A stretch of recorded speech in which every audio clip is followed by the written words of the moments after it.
Crimson Rivers, Riots and Reunions. District 8 is hard for James, because it's home to his first kill. The man's name was Cole. He was 24 and he had a wife and 2 children, 2 little girls. One still so young that she's held by her mother, and the other so small that she barely makes it to her mother's knee. Both of them are enamored by their father's picture on the screen behind them, reaching for him with small hands and tear-stained cheeks. James throws up after they leave the stage. District 7 is an easier one, home to 2 tributes they never spoke to, but one of them was a child, which is always hard to handle. James and Regulus stand on stage, giving their speeches, their hands clasped between them. They bypass District 6, home, but all of them, Sirius, James, and Regulus, stare wistfully as they go by, even if it does signal that they're basically halfway through the victory tour already. District 5 is where things get interesting. Sirius is delighted to see Frank, and Frank doesn't protest when Sirius pulls him into a hug. Frank was in his games years and years ago, only 2 years after Sirius, and 2 years older than Sirius, so he was 20 when he won. But he didn't become a mentor until 5 years ago, when he finally talked his mother into retiring and letting him take over. Emmeline has been around for a while too, in much the same way. She's a year younger than Sirius, and she won her games 3 years after Sirius won his. Since she was 18, she could become a mentor straight away if she was willing, and apparently she was, because she did.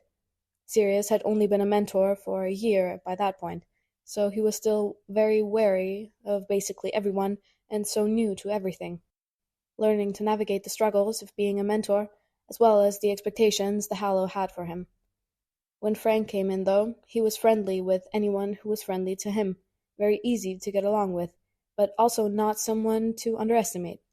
He's a good man, but he's brought home a victor twice. His very first year as a mentor, and the year before James and Regulus's games. That may not seem like much, but 2 victors in 5 years is a big thing when you're not training up Death Eaters. Sirius is admittedly closest to Marlene, purely because he couldn't help but want to ease her transition into being a mentor, something she was struggling with. Sirius had struggled with it too, a lot, so he tried to help, just like Alistair Moody helped him when he was just starting out, and in doing so, he and Marlene got pretty close. Emmeline and Frank are close in the same way, if not for the same reasons, but really they're all a close little group between the 4 of them, offering comfort and solidarity every single year when the torture swings back around. Sirius is grateful for them all, and grateful to see their homes, to see them safely somewhere other than the Hallow. So yes, he pulls Frank into an enthusiastic hug, much like he did with Emmeline and Marlene. Just like them, Frank meets him halfway. They all have this thing they carry between them that no one else can understand. "It's good to see you, Sirius," Frank says warmly. "You look well. Been doing all right?" "Carrying on well enough," Sirius assures him, smacking a kiss to his cheek and grinning when Frank immediately presses the back of his hand to his forehead and pretends to swoon. They burst out laughing immediately after. James clears his throat, loudly. "Oh," Sirius says, perking up. "Frank, this is James, and that's Regulus. You know Pandora, of course, and Dorcas is the best damn stylist you'll ever see. Everyone, this is Frank." A chorus of polite greetings go around, excluding James, who is, for some reason, glaring at Frank like he's kicked his cat. James doesn't even have a cat. His cat is dead. Has been for years, so Sirius isn't sure what that's all about. The mayor shows up then, a very frenzied man, short and stout and babbling before he even introduces himself. Sirius is amused by the poor man, admittedly, because he's quite possibly the most disorganized person Sirius has ever seen, and he owns a mirror. Mayor Larch has to feed them lunch before James and Regulus have to give their speeches, and then they'll be on their way to District 4, which they'll reach by the evening.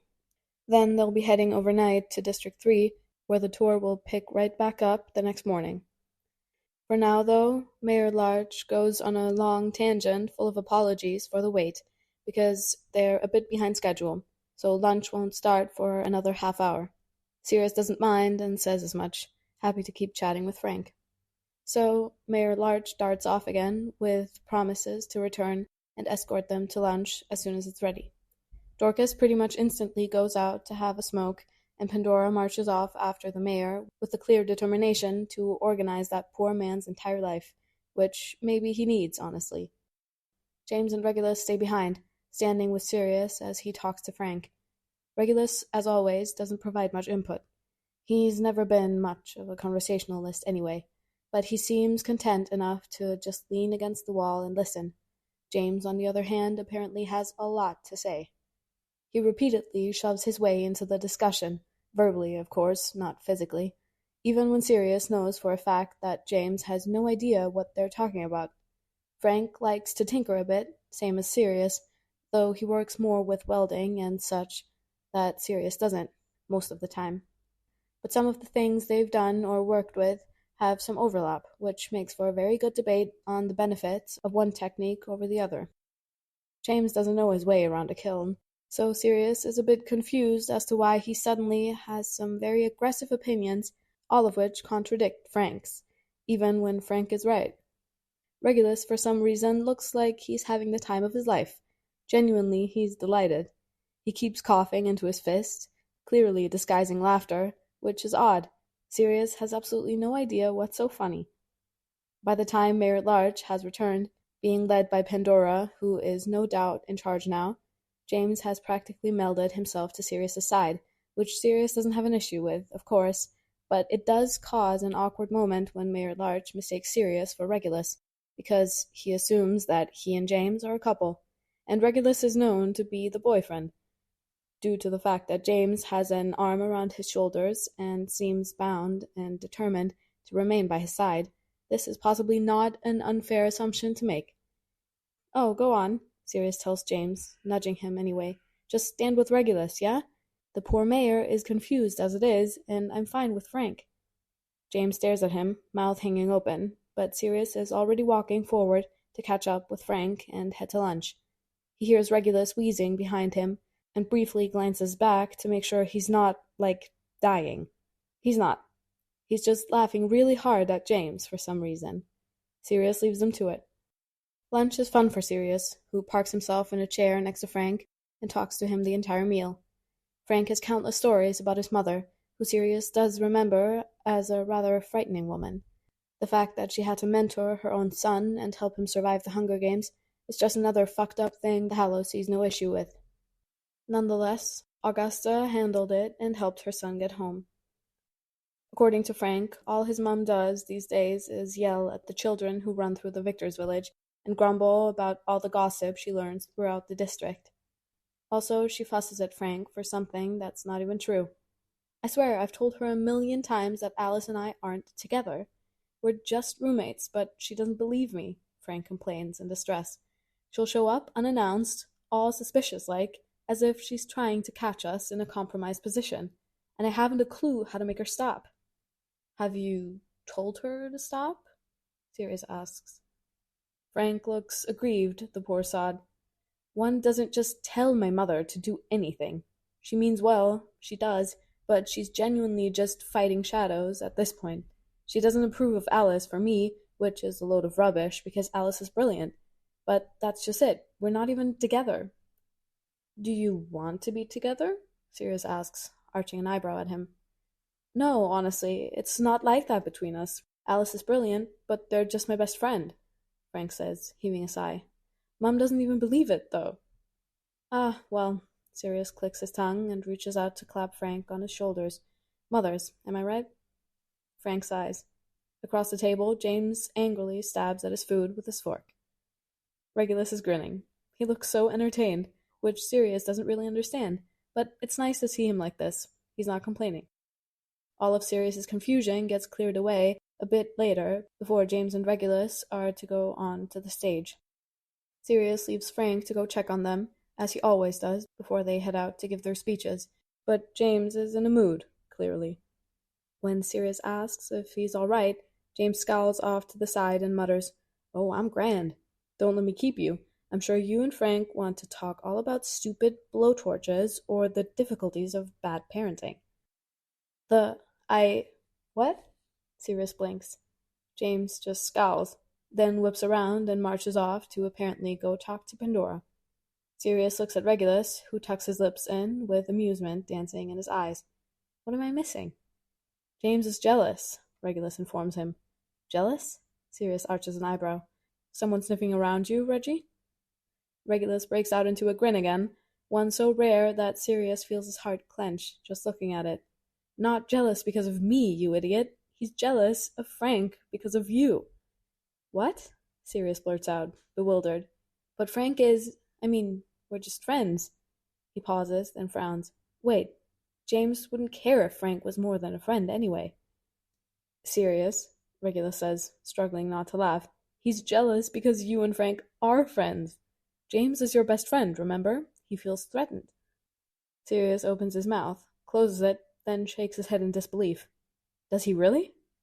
Yes, I'm having a great time, Regulus says with a happy sigh, genuinely looking pleased. It sort of feels like karma, you know? He's also being terribly adorable about the whole thing, but don't tell him I said that.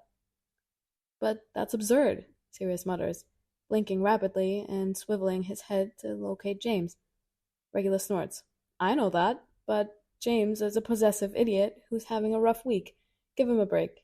Regulus smiles slightly and nods towards James. Go on, go reassure him that he's your one and only bestest friend, forever and ever. You're teasing, but he really is, you know? Sirius feels compelled to point out. Yes, I know.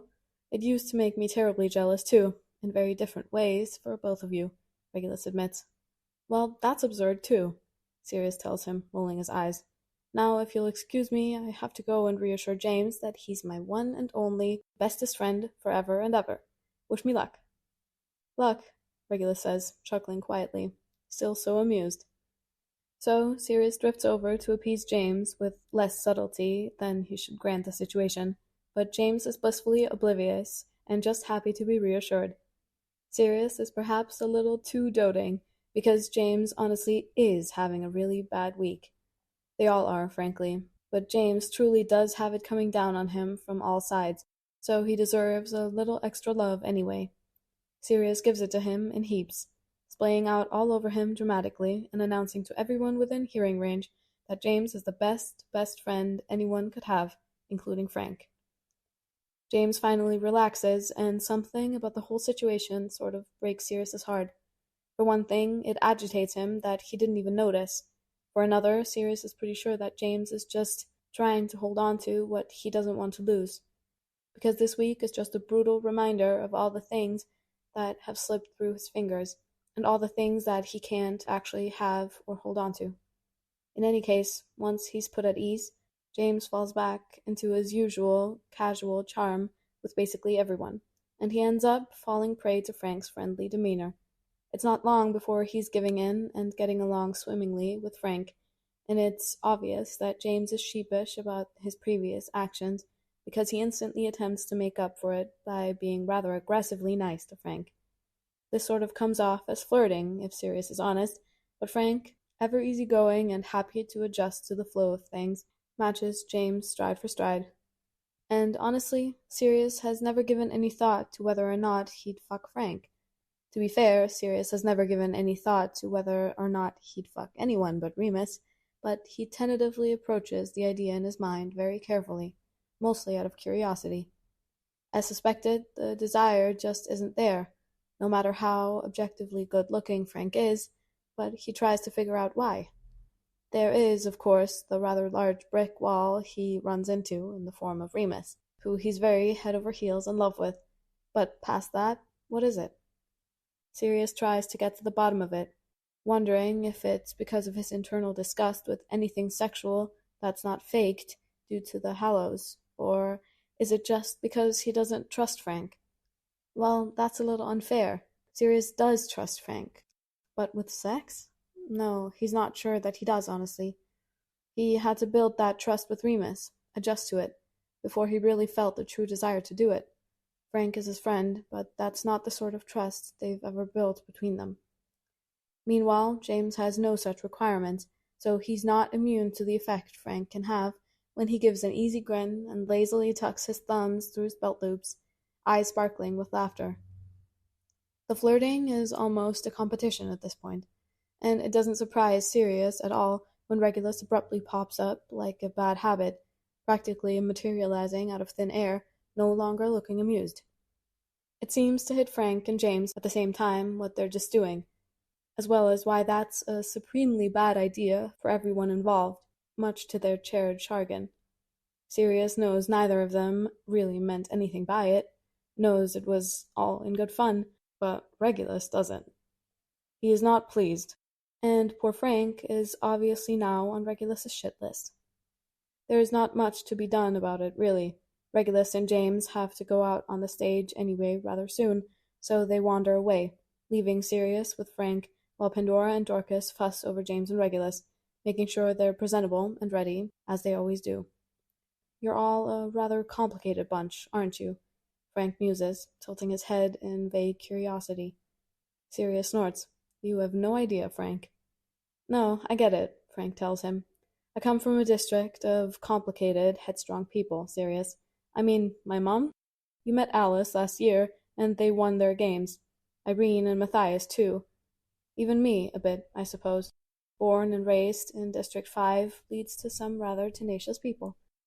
Sirius just hums, because Frank is right.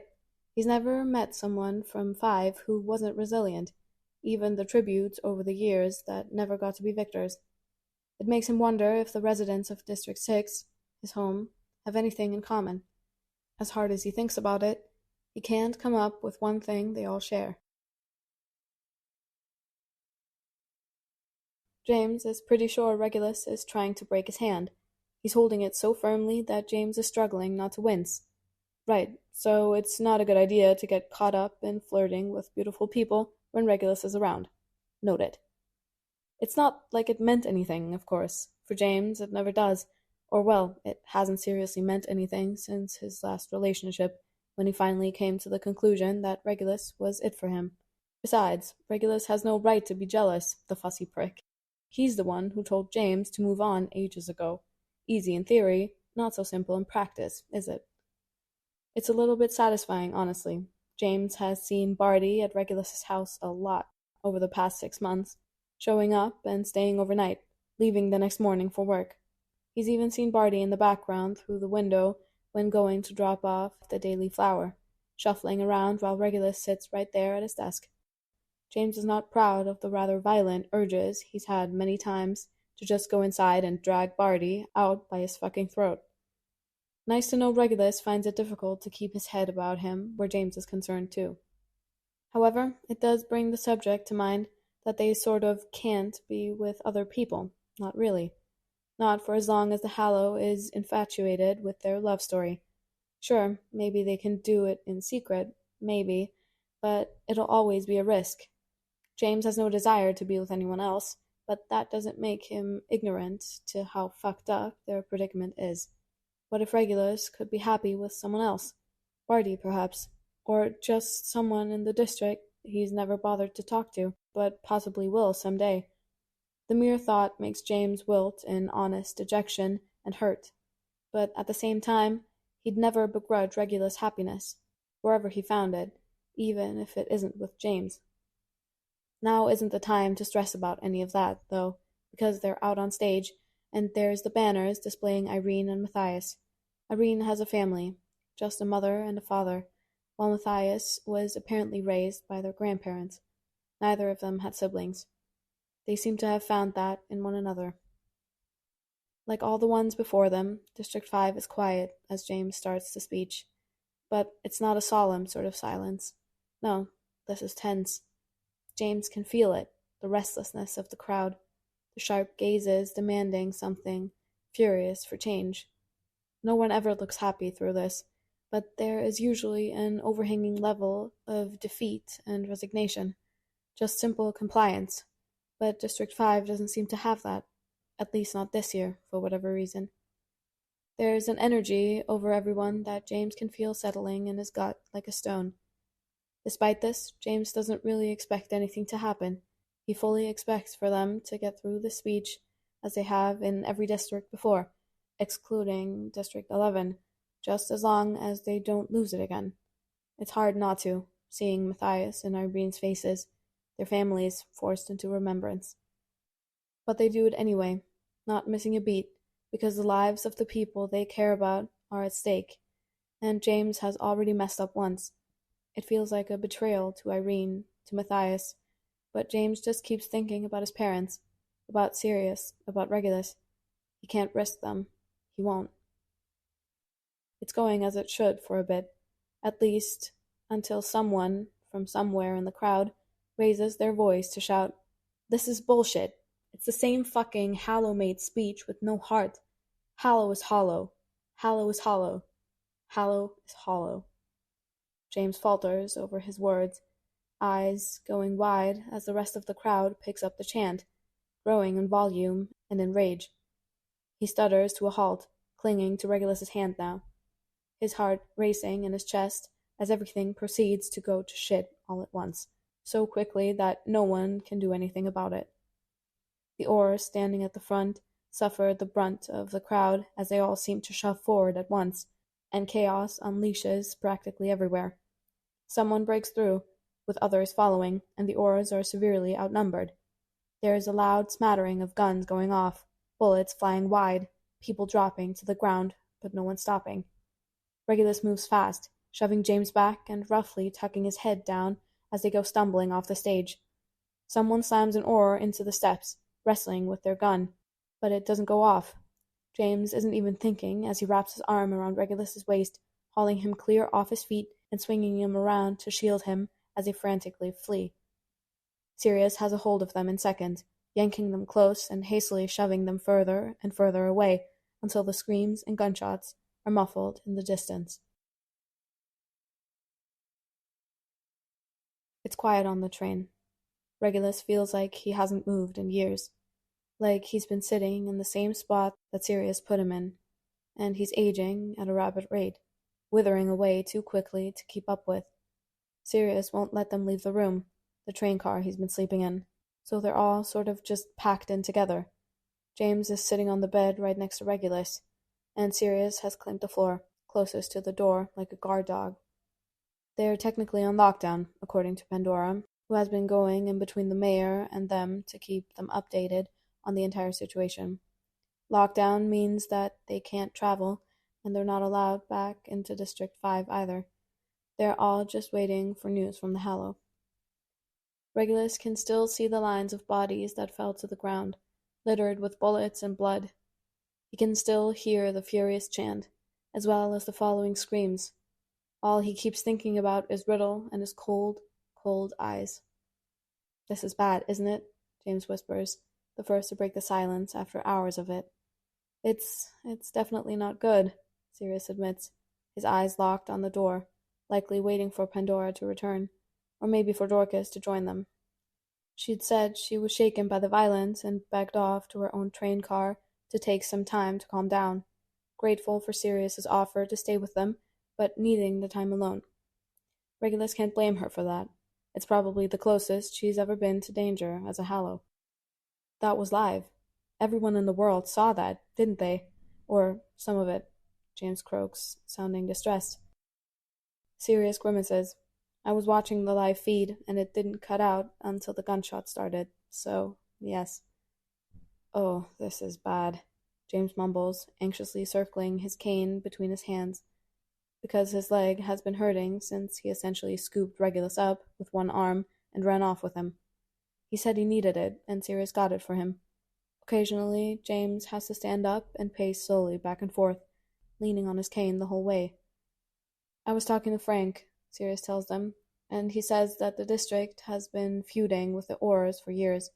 It's a really defiant district without our involvement as it is, but seeing what happened in 11 and the fact that Irene and Matthias were adored by so many people, well, this was just where the pot boiled over, basically. Neither of you did anything wrong, all right? This isn't on you." "But it is," Regulus says softly, staring down at his knees, picking lazily at the seam on his outer right thigh. "It's going to come back on us somehow." "We don't know that," Sirius counters. Yes, it's a possibility, but the victory tour isn't over. Nothing is going to happen before it is, for one thing, and there's still time. We stick to the plan, all right? The Hallow has been carrying on in blissful ignorance for years, and they'll continue to do so. Things will calm down. They will. Sirius, James chokes out. Mom and Dad. Regulus feels a lump form in his throat, strangling him. He's not proud of it, but that same fear James has for the fate of his parents exists within Regulus for his own, because even after everything, he still, well, honestly, he doesn't quite know what he feels for his mother and father. He just knows that the thought of them being hurt or killed scares him so much that he feels like he's choking on it. Sirius doesn't have words of comfort for either of them. He just closes his eyes and sits on the floor, rocking back and forth, back and forth. Eventually, Pandora comes back with news that the situation has calmed down and they've been cleared by the Hallow to continue on with the tour. So they disembark to head to District 4. As the saying goes, the show must go on.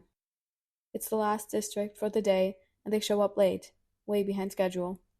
The entire square that would usually be full of people is empty, and the families of the tributes that died also aren't there on the platforms. It's Quinn and another tribute they didn't know. The cameras focus on James and Regulus only, and they're essentially just standing there, giving a speech to no one. It's disconcerting and as hollow as everything else. As they leave the stage, Regulus kisses James on the cheek, and then he pulls away as soon as they're out of sight from the cameras. He doesn't have anything to do with James after that, and doesn't ask to sleep with him again. The next morning, they have breakfast on the train, and then it's into District 3 they go. James is not at all looking forward to it, because it's Peter and Bernice. There's something very fucking odd about having to stand up and give a speech in a district home to deceased tributes that you, at some point, actually had issues with. With Cole and Hodge, James didn't have any prior problems with them before he killed them. Technically, James didn't kill Peter or Bernice, but he was right there for their deaths. Things are back to normal as far as the crowd returning and the families waiting in tribute for the fallen. Bernice, shockingly, had a fiancé and a baby. She was a mother. 23 years old, and her baby is still so small, can't be more than a year old, still held in the arms of their father. It strikes James that Bernice likely had between 3 or 6 months with her baby before her name was called, and she never mentioned her child, never talked about being a mother in interviews or called attention to it at all. Peter only has his mother to stand on the platform for him. She's a short woman, and she seems even shorter from the way she's hunched in on herself, never lifting her gaze to look up, not once. I'm sorry he didn't get to make it home, James thinks as he looks at her, his heart clenching violently in his chest. On James's worst day, he is angry with Peter, as much as he can be with anyone or anything he's ever felt any semblance of love for. It'll burn within him until he's seething, until he's wishing he can go back and kill Peter himself, and those nightmares are the worst. The ones where he has Peter's throat between his hands, squeezing harder and harder, no matter how much he begs. It terrifies him, disturbs him, even if Sirius has told him many, many times that his dreams aren't a reflection of him, and he has no control over them. On James's best day, he can admit to himself that those dreams don't make him a bad person, because the truth is, he doesn't wish he had killed Peter at all. He wishes he could have saved Peter, but he couldn't. He was never going to be able to. On those days, the good ones, James misses Peter a lot. His laughter, and his warmth, and the way he cared for Vanity like James did. The reality of it is, Peter makes him sad, the entire timeline from start to finish, because maybe James deluded himself into believing that Peter could represent something good and true in that arena, when it was never fair to put that on Peter, who only wanted to survive. James pulls away from Regulus first when they leave the stage, and he retreats into his room when they're all back on the train, refusing to come out until they reach District 2. Another difficult one, because this is Axis and Willa. Axis has a few siblings and both parents on their platform, while Willa was an only child being raised by her father, who looks completely indifferent, almost bored by this entire process. Axis's family, at least, seems to be grieving still, and if they're even the slightest bit ashamed about all the things Axis got up to in the arena, there are no signs of it. James stands on stage, still using a cane because of Axis, and yet he honestly can't even blame Axis's family for not seeming bothered about the things Axis did. It was the Hunger Games. Axis wasn't a very good person there, but who knows what they were like outside of it. James doesn't, and he'll never know. There's a different feeling in the districts closest to the Hallow. More Hallow-like, in fact. They seem actually touched by the speeches, and they're responsive, cheering for their fallen tributes and the victors on stage before them. Somehow this is almost worse than a hollow feeling. District 1 is yet another difficult one, Mulciber and Avery, but Sirius and Regulus seem to grow more and more restless the closer they get. James can't really work out why until they arrive, and then all he can think is, oh. I wasn't aware that this would be a family reunion, James whispers to Sirius, wide-eyed. Sirius's smile is more of a grimace as the mayor comes along to meet them, 3 people drifting along with her. Only one man that James vaguely recalls Sirius pointing out to him in the Hallow as Mulciber and Avery's mentor, Lucius Malfoy.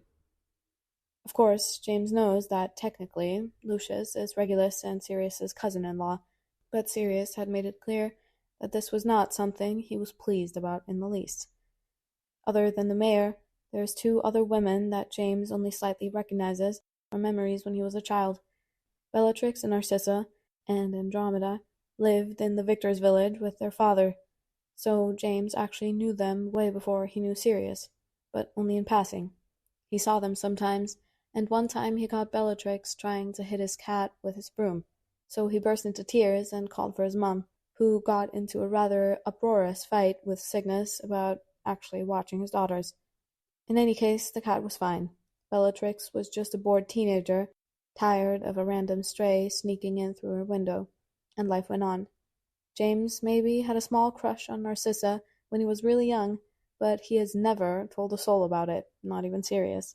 He grew out of it, as it was, but he can appreciate the irony of this apparent affinity for having a thing for younger black siblings. James never saw Regulus or Sirius in the Victor's village before he met Sirius the first time, which he thinks is due to the fact that Cygnus was a dreadful bastard who barely let his own daughters in his house, let alone children that weren't his own. James recalls vividly the one time that Cygnus came home to find Alfred passed out drunk on his front porch. Cygnus had dumped him into the ditch and just left him there, his own brother. Sirius, Regulus hisses. Why are they here? It's just supposed to be the mentor and the mayor. I worried they would do this, Sirius mutters. Lucius probably had something to do with it, the prick. Will it really be so bad? James mumbles. I mean, they're your family. That's why it's going to be bad, Sirius says flatly. At that precise moment, the approaching group catches sight of them, and Bellatrix tosses up her arms and calls, Oh, there he is, my favorite little munchkin. Reggie, look how big you've gotten, before promptly moving right up to Regulus to reach out and pinch his cheeks as she coos, like he's a small child. James blinks. Kill me, kill me, kill me, Regulus thinks on repeat, his face scrunching as Bellatrix snatches him into a hug and ruffles his hair, still talking to him in that stupid baby voice. When they were children, Regulus was admittedly Bellatrix's favorite between him and Sirius. In Bellatrix's words, Sirius was a loud-mouthed little shit who had more hair than he had brains. Sirius once made Regulus cry, and Bellatrix pushed him down the stairs. And though Regulus would never admit it out loud, Bellatrix was always his favorite too. He's pretty sure it's because he's a younger sibling, while she's the eldest. She always coddled him, spoiled him a bit, and Regulus was not immune to liking the fact that he could pretty much do absolutely no wrong in her eyes. Sirius, of course, was Andromeda and Narcissa's favorite. They spoiled him, let him get away with murder, fussing at Bellatrix when she was mean to him. It's strange, because Regulus knows for a fact that Sirius always favored Narcissa over Andromeda, at least until they got older, and then his feelings changed. Maybe that's not strange at all, in retrospect.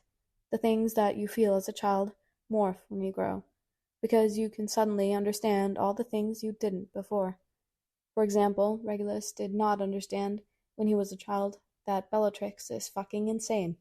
He understands now, of course, and funny, isn't it, what difference time can make? It's good to see you, Sirius. You look well, Narcissa greets as she comes closer, but she doesn't go in for a hug, even if she's smiling. Regulus envies Sirius so much right now, because Bellatrix is still fawning over him. Bella, let him be, would you? He's massively uncomfortable, can't you tell? Impossible, Bellatrix protests, though she thankfully does pull away. It's disconcerting how much she looks like Andy, and how much Andy looks like her, really. Narcissa has always been the odd duck, as far as shared traits and the family goes. There was a rumor for a long time that their mother had an affair with another man in the district, but no one ever dared to say it where Cygnus or Bella could hear. The rumors did stop when the man spontaneously went missing one day and was never seen again. No one knows what happened, but Regulus distinctly recalls a look of satisfaction on Bellatrix's face when the news broke out. Regulus didn't understand what that meant back then, but he does now. He's quite sure his oldest cousin killed a man to make her little sister's life just a bit easier. The thing is, she hadn't even gone into her games yet. You look well too, Regulus, Narcissa comments, smiling at him, small and demure, but her gaze is sharp, clear, pools of blue that cover more in their depths. Maybe it's a younger sibling thing, but much like Regulus, she's always been good about hiding things. The only difference is she hides behind dainty smiles and gentle words, soft-spoken and pretty, like artfully constructed glass you lock away so no one can touch it, so they can only look because it's so fragile. Narcissa is not, and never has been, fragile. Oh, she pretends to be, sure, but she's as dangerous as her sisters, especially because you don't expect it. Regulus remembers her games. People thought she was fragile, and she proved them wrong. Sirius? Bellatrix greets with much less enthusiasm than she showed to Regulus. Bella? Sirius replies mockingly, which makes Bellatrix's eyes narrow into slits, and Regulus releases a muted sigh. This is going to be a long lunch. Sirius does not want to be here. He really, desperately does not want to be doing this right now. Fuck, why did Bellatrix and Narcissa have to come? It is supposed to be the mayor and the mentor only, but it doesn't surprise him that Narcissa and Bellatrix took the opportunity to come, and he doesn't doubt that Lucius had something to do with making that possible. See, it's no secret that the Black family has issues between the members that are estranged. There was a massive fight that took place before Narcissa and Bellatrix left the district, one that ended with Andromeda in tears, Bellatrix suffering a black eye, and Narcissa threatening to kill Cygnus. It was all very dramatic, from what Sirius remembers, which honestly isn't much with his poor memory. He's been able to piece most of it together, though. Basically, Cygnus was an abusive piece of shit, particularly to Narcissa, who he was never sure was his daughter or not. Their mother died before Sirius was ever born, when Narcissa was still rather young, and it pretty much fell onto Bellatrix and Andromeda to take care of her. Mostly Andy, because Bella was, and always has been, unhinged. In any case, Andy was the first to leave the house with a man the family didn't approve of, and Bella took that as a personal affront, while it hurt Narcissa deeply. However, as soon as Narcissa saw her chance to leave, to get out, she took it, too. As far as Sirius knows, she had no plans to take Bellatrix with her, not at first, but maybe Bellatrix just invited herself along. He's not clear on the details, honestly. Andy doesn't like to talk about it very much because it's still a sore subject. Cygnus died not too long after his children abandoned him, and Alfred followed behind him fairly quickly. Sirius had always wondered if part of Alfred's steady deterioration in those last months was because his older brother was dead. But then again, Alfred had been killing himself on booze and drugs for so long, by that point it was never clear. So, yes, the Black family is riddled with complications and generations of hurt. And as a family inclined to a flair for dramatics, this is easy to notice to those who pay attention. Lucius is unfortunately rather observant. Not only that, but he has insider knowledge as Narcissa's husband, Sirius is sure. He doesn't doubt that Lucius wants them here solely to get back at Sirius and Regulus, for showing him up 6 months ago. Lunch is painful. Mayor Dolores is just, well, Sirius doesn't think he's ever disliked someone so quickly in his life, which is saying a lot, considering the fact that he spends plenty of time with some very shifty hallows. Somehow, Mayor Dolores is worse, prim and proper and sickeningly sweet in that fake way that's so transparent that it may as well be air.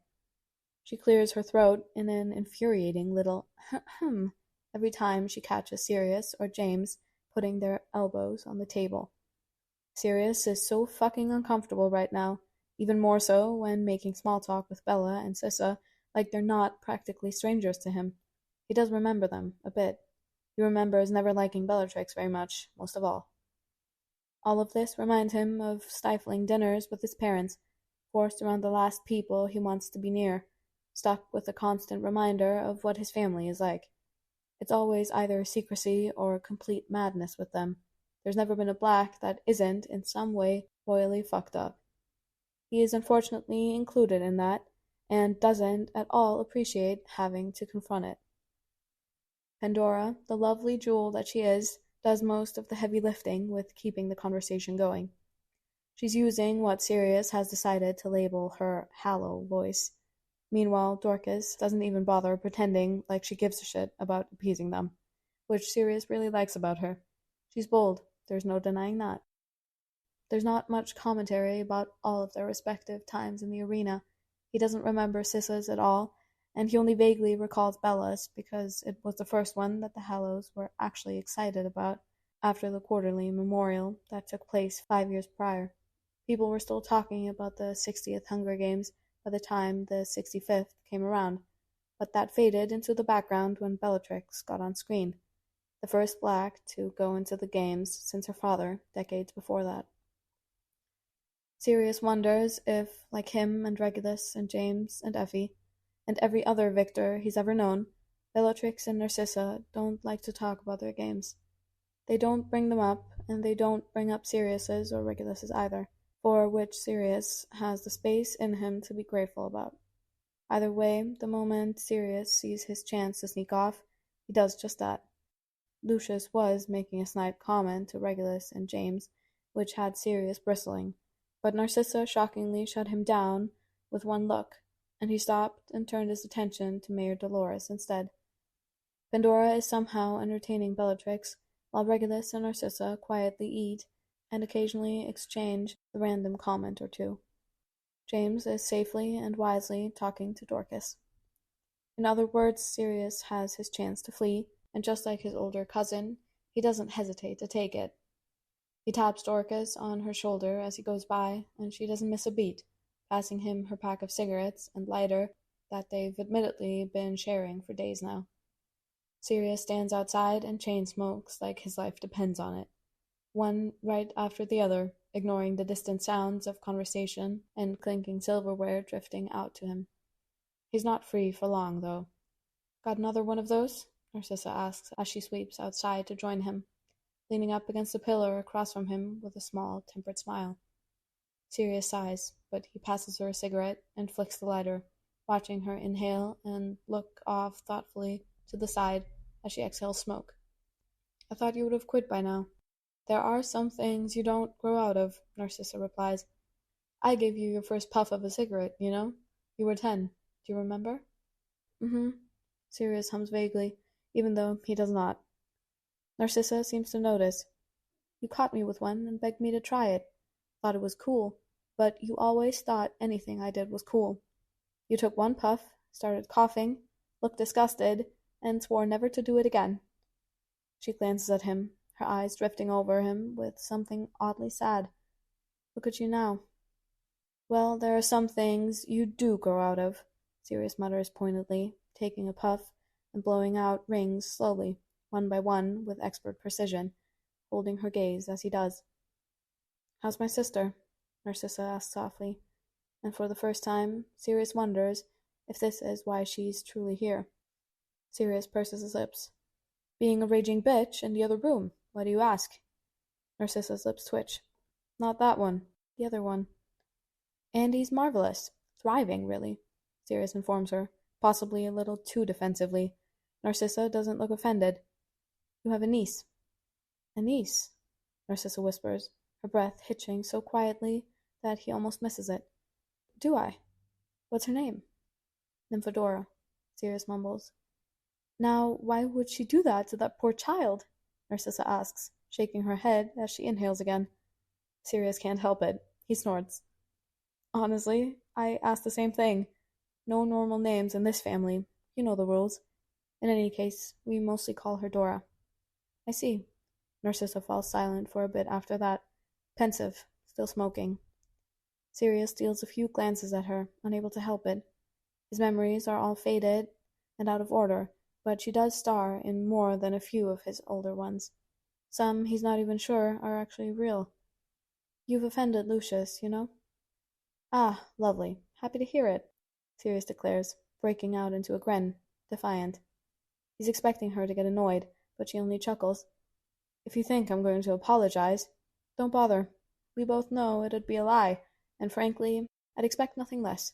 Lucius is a proud man about senseless things that only exist in his head. Not very high praise, coming from his wife. You know why I married him, Narcissa says bluntly. An escape, Sirius thinks. Yeah, I do. Regret it yet? If only it were so simple, Narcissa muses. He wants to try for a child, preferably a son, he says. He what? Sirius balks, blinking at her in surprise. After all this time, he still hasn't worked out that he's married to a woman with no desire for sex? Narcissa clicks her tongue, but she's slow to reply. She continues to smoke, and Sirius continues to stare at her in disbelief. He remembers this about her, and he's fairly sure it's not a memory he's just making up. The first time he was ever exposed to the topic of sex was because he'd caught Andy kissing a boy and went running right to Narcissa with about 1,000,000 questions, which he dutifully answered. He was so young, but he remembers Narcissa telling him rather bluntly that she had no such desires as her sisters did. Lucius always knew this about me. He also knew that I prefer the romantic company of women over any other gender, and no one sexually.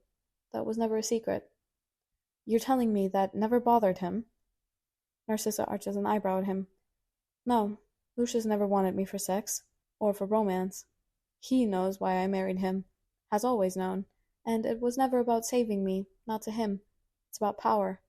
He feels he has power over me, and I let him believe it. That delusion keeps me comfortable, and he has plenty of people to warm his bed to keep him comfortable. That's... Sirius grimaces and shakes his head. Honestly, he hates the sound of it. But it's what Narcissa chose.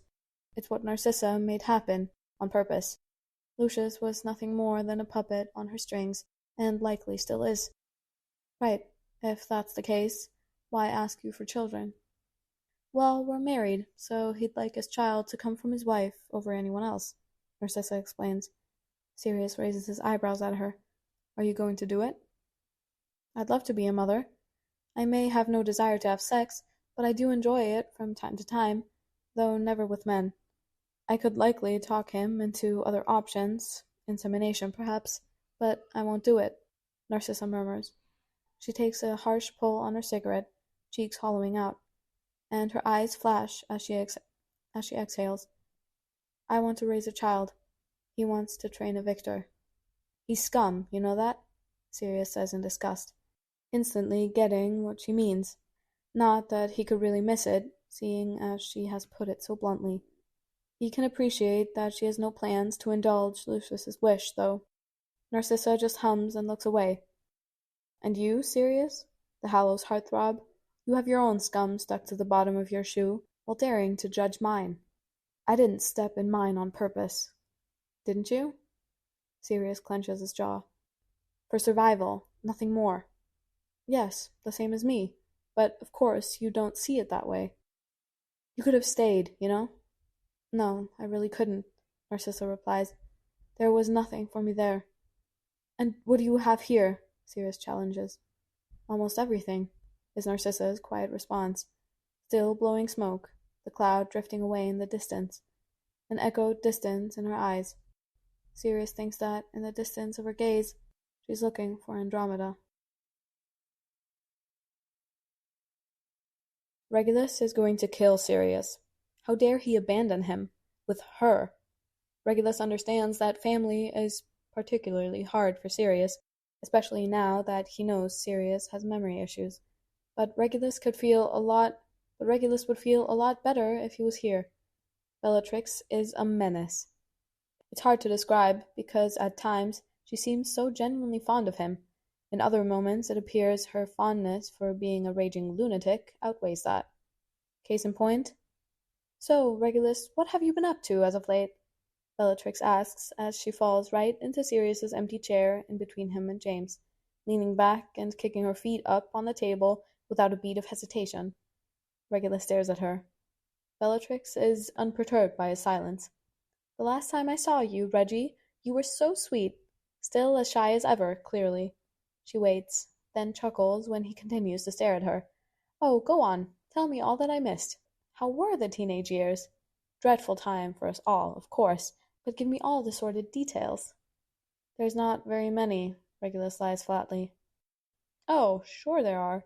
Bellatrix frowns lightly when he, once again, offers no response. "Cheer up, Munchkin. Turn that frown upside down. I remember you smiling a lot more than this. Where'd that go?" "Ahem," Mayor Dolores says, clearing her throat over and over until everyone looks at her. She gives Bellatrix a simpering smile. "Feet don't go on the table, dear.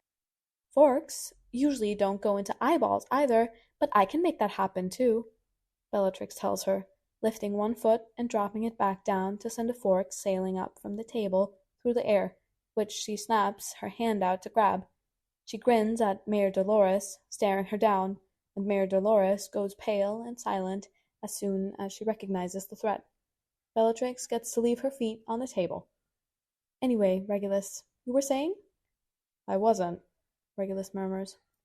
"Oh, all right. If you don't want to talk about any of that, I suppose I'll just meet the boyfriend, shall I?" Bellatrix swivels her head. "Potter!" At the loud, shrill call of his name, James jolts and jerks around in his chair, blinking rapidly. Yes?" "My, you did grow up handsomely, didn't you?" Bellatrix says in apparent amusement, lazily tossing the fork on the table before reaching towards James, with clear intentions to touch his face, likely to swivel him by his chin to examine him. She doesn't quite make it, because Regulus's hand snaps out to catch her wrist, his voice sharp when he declares, "Don't touch him." "Oh!" Bellatrix's eyebrows fly up, and she looks thrilled instantly. "So it's true, then. I didn't really believe it, honestly, that you two were actually together. But look at you being all protective and whatnot." She drops her face into a scowl and lowers her voice, mocking. "Don't touch him. Goodness, someone's possessive. Let go of me, would you? I just want to have a little talk with him. Give him a speech about being good to you, like any respectable older cousin would." "Bella," Regulus hisses, "leave him alone. I'm not joking." "Or what?" Bellatrix teases, grinning at him. Regulus squeezes her wrists together, too tight, but she doesn't even flinch. "If you touch him, the only one getting stabbed with a fork is you. Now stop being so—" Honestly, he doesn't even know the word for it. "You're no fun," Bellatrix complains with a pout, slumping in her chair and flapping her hand lazily until he lets go. She still looks at James, though. "Fine. I won't threaten to peel your skin off your bones if you don't treat my little Munchkin right. But tell me, you do have good intentions, yes?" "Only the best," James tells her, his gaze flicking towards Regulus briefly before looking away. "You turned out really handsome, you know. How old are you? Mid-20s, yes?" Bellatrix tilts her head, considering him closely. "Grew into quite the man." James coughs. Thanks." "Bella," Regulus snaps, because James is clearly uncomfortable at the moment, and it makes Regulus feel shame. He's not used to feeling ashamed of his family when it comes to James, because his parents have very little to do with him, and Sirius has only ever been good to him. "So jealous," Bellatrix coos, even though Regulus isn't. "Look at you, Munchkin, so feisty. Love makes us crazy, doesn't it? Or so I hear. How mental does it make you?" "Trust me, you really don't want to find out," Regulus says. Bellatrix tuts at him. "It's been ages since I've had any fun, you know? Everyone is so boring, and Sissy is always around to scold me, so actually I'd love nothing more. She promptly stands up and turns without warning to kick James's chair back, dumping herself right into his lap and draping herself over him. James chokes, his hands flying up as he holds them palm out, eyes bulging as his mouth drops open. Bellatrix laughs. Look at this! You found yourself a loyal man, Reggie. He won't even touch me, which is a shame. The rest of her sentence is drowned out by her sudden screech as Regulus fists her by the hair and quite literally drags her right out of James's lap, dumping her ruthlessly on the floor. James gapes up at him, where he's standing, and Bellatrix lets out a long string of curses as she starts to pick herself back up. The moment her hand lands on the table to brace herself, Regulus plucks up the fork and slams it down into the back of her hand, because he told her this would happen, and she did not listen. Her fault, really. Fucking hell, Reg, James blurts out, scrambling up from his chair as Bellatrix howls from the floor. My word, Mayor Dolores gasps. Sirius, Dorcas shouts, while Pandora covers her face with both hands, muffling a loud groan. Bellatrix snarls as she cradles her hand to her chest, the fork still buried in the back of it, blood dripping. You ungrateful cunt of a bastard! I was testing him, you little shit! See if I ever do anything for you again! You stabbed me! You fucking stabbed me for a stupid man! You cock-slobbering slag! I told you that would happen if you touched him, Regulus reminds her, defensively, looking desperately at Sirius, who is rushing into the room with Narcissa behind him. Bellatrix rips the fork right out of her hand and lunges at Regulus with a shriek. And hell immediately breaks loose as Sirius and Narcissa frantically dive into the fray.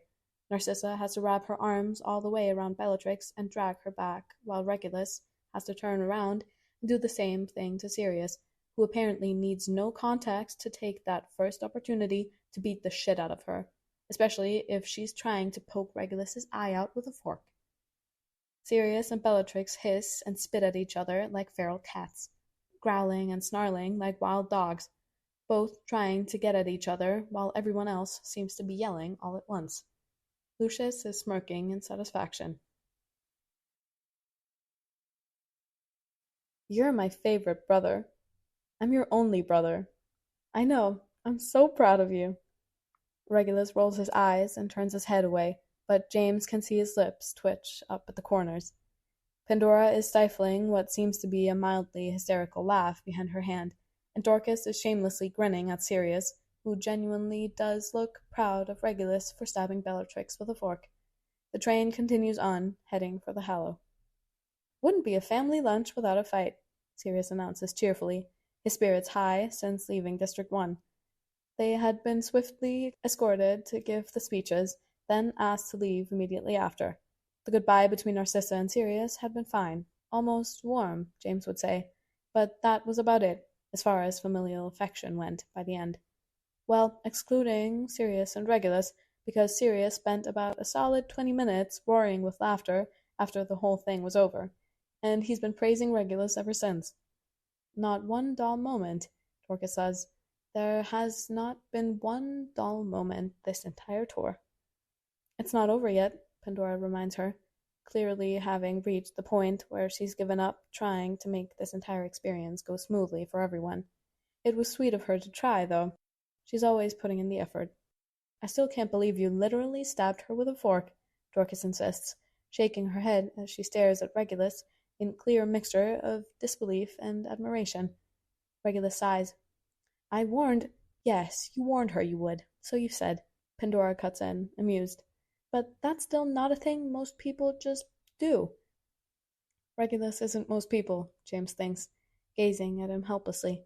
He's reminded of Mulciber again, how Regulus cut his hand off when he didn't heed Regulus's warning not to make James flinch.